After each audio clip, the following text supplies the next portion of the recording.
วันนี้มาพบกับพระซีโหผู้มี10%ซึ่งเก่าซึ่งเคยเนาะพระโซสิพามาดูมาส้มตามเส้นทางบรรยากาศตามเส้นทางเนาะเวลา5 โมงปลายเนาะตอนแรกตอนค่ำๆอากาศเย็นได้พามาดูมาส้มบรรยากาศตามเส้นทางให้ดูให้ชมให้FCลาวไทยต่างประเทศเขาดูเข้าชมช่อง YouTube ของพระซีโหบุญมี10%เนาะให้ดูให้ชมตอนแรกของวันอังคารวันที่25 เดือนที่8 2026เนาะไล่เอาภาพบรรยากาศตามเส้นทางมาให้ดูให้ชมให้ FC ลาวไทยต่างประเทศเขาดูเข้าชมช่อง YouTube ของพระซีโหบุญมี10%ให้เด้อ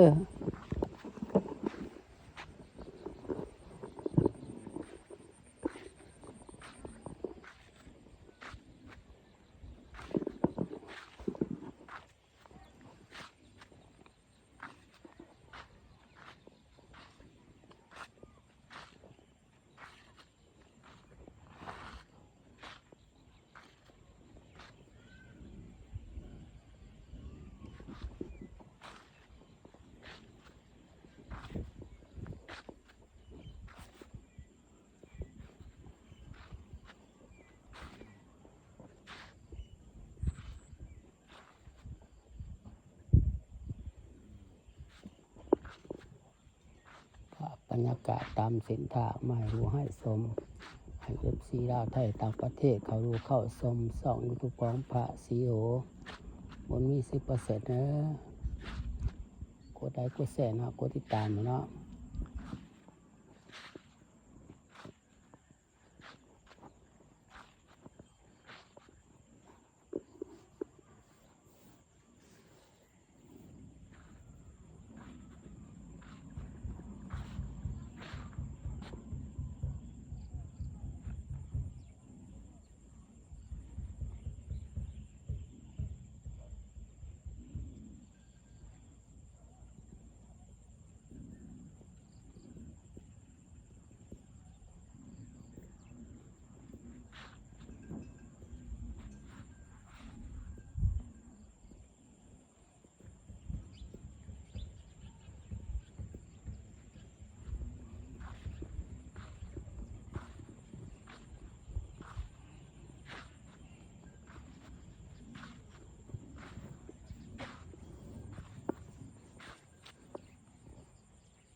ฝากบรรยากาศตามเส้นทางมาให้ดูให้ชม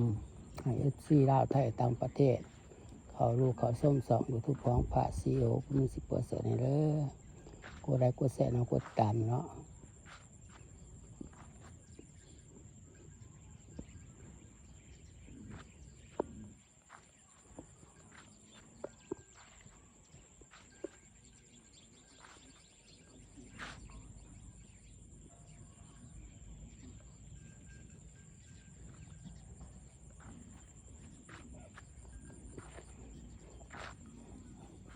ตอน6 โมงยังเนาะบรรยากาศเย็นๆเอามาให้ดูให้ชม FC ลาวไทยต่างประเทศเขาดูเขาชมช่อง YouTube ของพระซีโหบุญมี10%ให้เด้อกดไลค์กดแชร์เนาะกดติดตามเนาะเป็นกำลังใจพระซีโหบุญมี10%เนาะ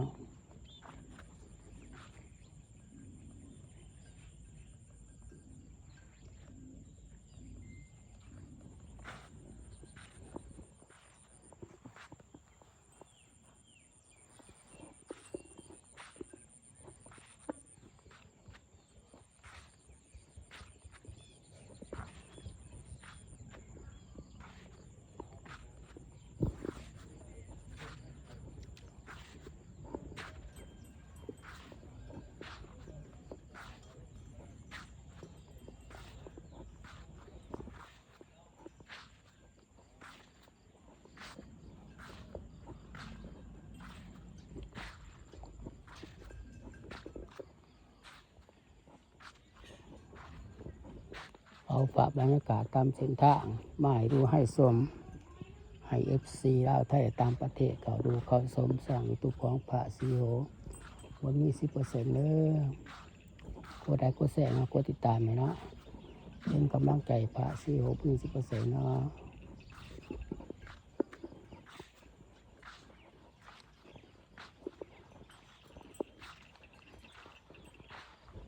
คลิปนี้กับพระสงฆ์ขอลาไปก่อนบ๊ายบาย